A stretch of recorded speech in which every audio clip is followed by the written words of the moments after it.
అందరికీ నమస్కారం. కూటమి ప్రభుత్వం ఏర్పడి 10 నెలలు అవుతుంది. ఎమ్మెల్యేల వ్యవహార శైలి మీద చాలా ఆసక్తికరమైన పరిణామాలు మనం రోజు పేపర్లో చూస్తూ ఉన్నాం.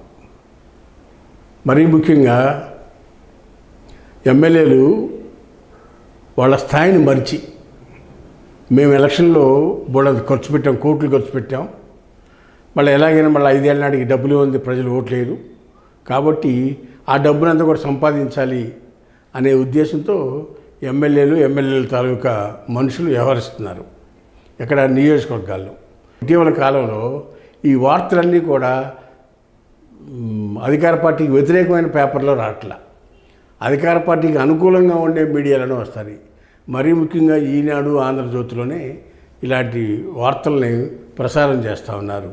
ఏది అధికార పార్టీ ఎమ్మెల్యేల భాగవతం మీద.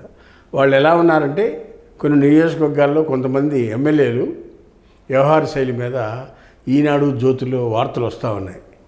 మరీ ముఖ్యంగా వైన్ షాపుల్లోనూ ఎమ్మెల్యేల పాత్ర ఉంది, ఇసుక లోడింగ్లోనూ ఎమ్మెల్యేల పాత్ర ఉంది.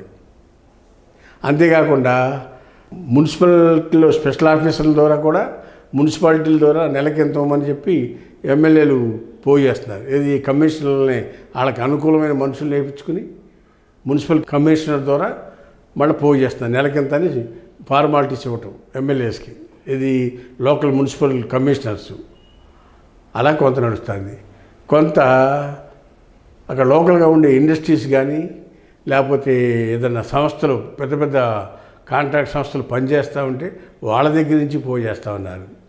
లోకల్గా ఉండే వర్క్లన్నీ కూడా, కాంట్రాక్టర్లన్నీ కూడా ఎమ్మెల్యేలే దగ్గర బంధువులు వాళ్ళే చేసుకుంటున్నారు ఈ వర్క్లన్నీ కూడా. అలా ఉంది ఇవాళ రాష్ట్ర పరిస్థితి. ఇటీవల కొన్ని పేపర్లో చూస్తూ ఉంటే రాయపట్నం పోర్ట్ కాంట్రాక్ట్ విషయంలో ఒక ఎమ్మెల్యే మాకు వర్క్లు కూడాను మామూలు మంచి చెడు చూడకుండా ఎలా పనిచేస్తారనే విషయం జ్యోతి పేపర్లో వచ్చింది. ఇకపోతే రెండోది ఈనాడులో వచ్చింది. శ్రీకాళహస్తి, తిరుపతి జిల్లా శ్రీకాళహస్తి ఎమ్మెల్యే గురించి ఇటీవల వచ్చింది. అక్కడేంటి, తుక్కు కొనుక్కుని మద్రాసు తీసుకెళ్తున్నాడు ఒక కాంట్రాక్టర్. అందులో నుంచి ఆ కాంట్రాక్టర్ తుక్కు పట్టుకెళ్ళి అమ్ముకోవాలంటే నెలకు ఒక 50 లక్షలు కప్పం కట్టమని పోలీసులు మధ్యవర్తులు, ఎవరు సదరు లీడర్కి, ఆ లీడర్కి పోలీసులు మధ్యవర్తిగా ఉండి డబ్బులు కలెక్షన్ ఏజెంట్లుగా సిఐ, ఎస్ఐలు పనిచేస్తారు. ఈ వార్త తెలిసిన వెంటనే అనంతపురం డిఐజీ పిలిపించి సిఐని, ఎస్ఐని, ఏంట్రా బాబు అసలు ఏం జరుగుతుంది మీ ఏరియాలో అని అడిగాడు. దానికి కారణం ఏంటి, ఈ తుక్కు కాంట్రాక్టర్ ఢిల్లీలో అమిత్ షా పేషి, సెంట్రల్ హోమ్ మినిస్టర్ పేషికి కంప్లైంట్ చేయటం, వాళ్ళు వెంటనే అమిత్ షా పేషి నుంచి హోమ్ మినిస్ట్రీ ఎంక్వైరీ చేయటం. ఎంక్వైరీ చేస్తే తెలిసిన భాగవతం ఏంటంటే నెలకి 50 లక్షల రూపాయలు ఇస్తే కానీ శ్రీకాళహస్తి నుంచి తుక్కు చెన్నై తీసుకెళ్ళి అమ్ముకోలేరు.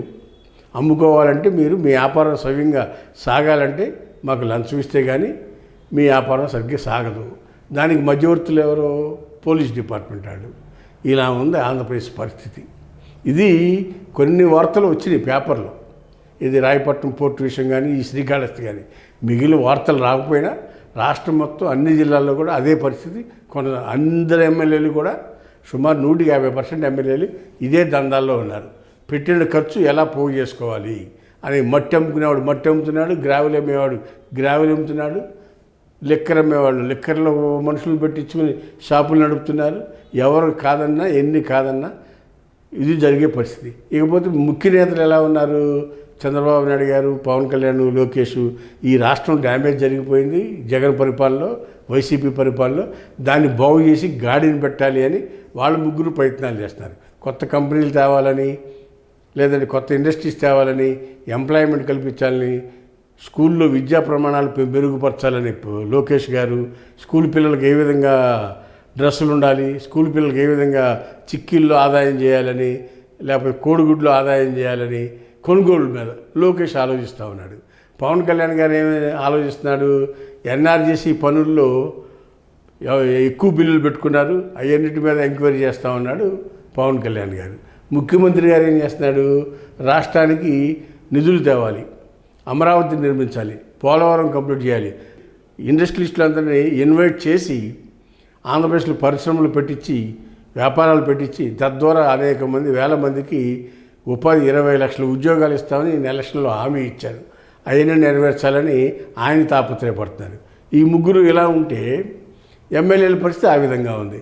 మరి రాబోయే రోజుల్లో తెలుగుదేశం పార్టీని తెలుగుదేశం పార్టీ అంటే లేదు, కూటమి పార్టీని కొంప ముంచబోయేది ఈ ఎమ్మెల్యేల అవినీతి చర్యల వల్లే.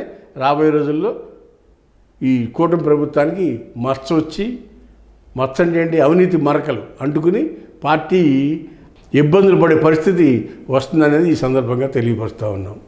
హాయ్ ఫ్రెండ్స్, మా ఫ్యూచర్ టుడే ఛానల్ చూస్తున్నందుకు చాలా థ్యాంక్స్. మరిన్ని లేటెస్ట్ వీడియోస్ కోసం వెంటనే సబ్స్క్రైబ్ చేయండి. అలాగే ఈ బెల్ ని కూడా రింగ్ చేసేయండి. మా లేటెస్ట్ వీడియోస్ నోటిఫికేషన్స్ అన్నీ మీ మొబైల్లో వస్తాయి. మా వీడియోస్ మీకు నచ్చితే లైక్ చేయండి, షేర్ చేయండి, నచ్చకపోతే కామెంట్ చేయండి.